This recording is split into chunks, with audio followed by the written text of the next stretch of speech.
Hey guys, Josh Ewan here at tnhorsetrails.com, your source for all things trail related in the state of Tennessee. This is our third part of trail preparedness, and today I want to go over what I keep in my trailer at base camp.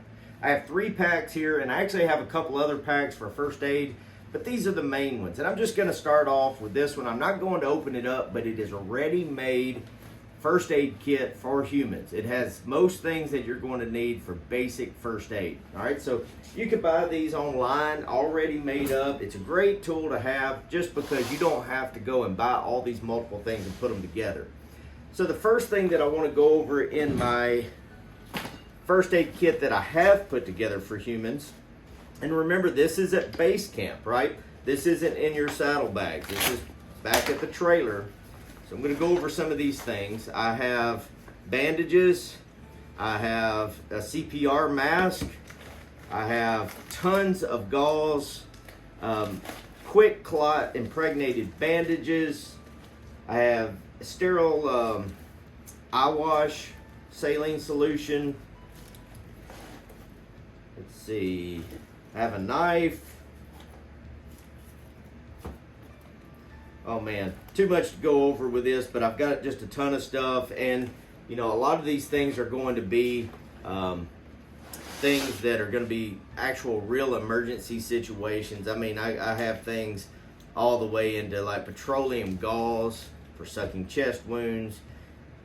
One of the great resources that we have is being able to be certified in wilderness for first responder training. I'm going to actually put a link to that in the description so that you can be certified in that. It's an online course. It doesn't cost that much, and it's something that I think all trail riders should be doing so that they're prepared for emergency situations on the trail or even at camp. I've seen it at camp as well. You can know what to do. You don't have to be lost. You don't have to just call somebody and hope for the best.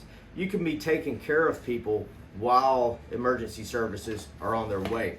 So I'm going to put a description or a link on the description, and I'll also put a list of the things that are in this bag. But I want to get to the horse first aid. This one is one that I love because, you know, I use the horse first aid a lot more than I use the human first aid.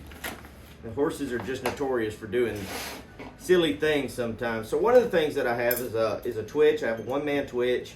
And of course, if you've used a twitch before, you can put this on the horse's lip, squeeze down. This wraps around and hooks back to the halter. And you know, the thing about a twitch is it's going to give you an opportunity to be able to work on your horse. Even if he doesn't like it, it will calm him down so that you can dress a wound or you can take care of an emergency situation with that horse without getting yourself injured. They don't last forever. The effect doesn't last forever, but in those moments where you're on the side of the interstate and your horse reared up and cut himself in the trailer, you may need something like this, okay? So the next thing that I have is this ready-made kit. It's a pad that goes on your horse's foot if he throws a shoe. It has Velcro and a kind of a thick pad here that you can put underneath his hoof. And you can buy these at Tractor Supply. You can probably buy them online too. Really great ready-made kit. Again, they don't last forever, but they might get you, you know, back to your house or whatever it might be from the trailer. If he, let's just say, threw a shoe on the trail, got a bad stone bruise, got something stuck in it, whatever it might be, you can put that on for his comfort for the rest of the weekend until you can get him back home or to the vet. All right. Another thing that I take is paste electrolyte. So the reason I use paste and not powder in this situation is that I've already been using powders for several days in advance of my ride to get my horse fully hydrated with electrolytes.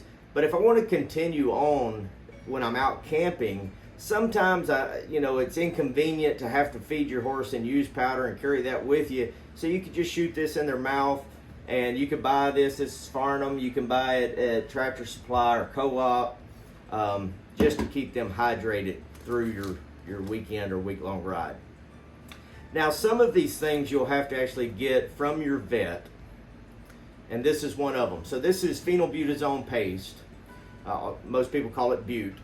And this is an anti-inflammatory and painkiller that you would get from your vet. It's fairly pricey, but it's good to have when you really need it. So this comes in powder as well. But the thing I like about the paste, once again, is that I don't have to feed my horse to give it to him. So, you know, I've used Bute for several things like stone bruises, abscesses, sore muscles, you know, torn tendons, things like that, where, you know, it's painful to the horse. You don't want him, you know, in so much pain. You want to calm him down and let him relax until you can get him taken care of. Phenylbutazone or Bute works really good for that. All right, so that's an anti-inflammatory painkiller. All right, and then here's another one. This is also in paste. This is Banamine paste. All right, so Banamine is going to be really great for, it's also an anti-inflammatory, but I'm going to probably give this in a case of colic. So this is the first thing I give if my horse starts colicking. And, you know, colic is a big deal to horses. It's the #1 killer of horses. But there are several types of colic. You know, if he has gas, it's not going to be nearly as big of a deal as if he has torsion. So, you know, if he has gas pains, impaction, things like that, I'm going to dose him with Banamine. Again, you have to get this through your vet. Great stuff to keep with you. You can also get that in injectable form right here. And for that, I do keep syringes as well. This acts a little faster than the paste does, so I keep this handy as well. Another thing that I have in injectable form is acepromazine. So this is, some people call it ACE. This is kind of like a horse sedative, tranquilizer, whatever you want to call it. It relaxes the horse. Again, you know, heaven forbid, I always think of worst case scenarios, guys, but heaven forbid you get in a car accident on the side of a highway or something and your horse is bleeding out in the trailer. You know, you can't just leave your horse in the trailer in that kind of situation. Most of the time we try to keep our horse in the trailer. But in some situations, you really don't want to be in a trailer with an injured and panicked horse. You want to get them out and tend to them. So this is one of the situations where you could give some acepromazine to calm them down so they're not pulling on you, or you know, if they're really panicked. All right, so acepromazine, once again, through a vet. And my syringes there, they're already ready, made, by the way, with needles attached in a sterile environment. I have an irrigating syringe, the 60 mil irrigating syringe. This is great for wound care, to be able to clean wounds out. I have wound management things in here as well, so let's go through some of those. I have non-adherent pads. These are great because they don't, just like it says, they don't adhere to the scab or the wound as easily as regular gauze pads do. So they come off a little easier when you're redressing the pad later. So these are good, sterile, packaged. And on top of the pad, I'm going to wrap it with gauze wrap. And then I might wrap it with some more wrap, just to be able to hold that on and wrap it up and down the leg to keep anything from getting in from the sides or the ends of my wrap and infecting the wound. And then I finish up with vet wrap. And I have several of these in here because a lot of times with wound management, you have to do a lot of wrapping and re-wrapping. Also have Quick Clot in here. This is a Quick Clot impregnated bandage, and so if you have a gusher, you can put this on and it will help clot that wound up, keep your horse from bleeding so much. If you have something like that, you're going to just try to make it to the vet. All right, I do have alcohol wipes, and you know, in worst case scenarios, I even have a needle with thread for stitching already made in this sealed package. It's sterile, it stays sterile, and if I had to, I could sew up my horse. I always keep a roll of duct tape. You know, it always works for everything, so why not? Whether it's tying, wrapping up the ends of my wrap with my gauze and making sure, especially if it's rainy, I can waterproof it a little bit more. Or if I'm wrapping a hoof with an abscess or just pain, I can wrap that up with my duct tape.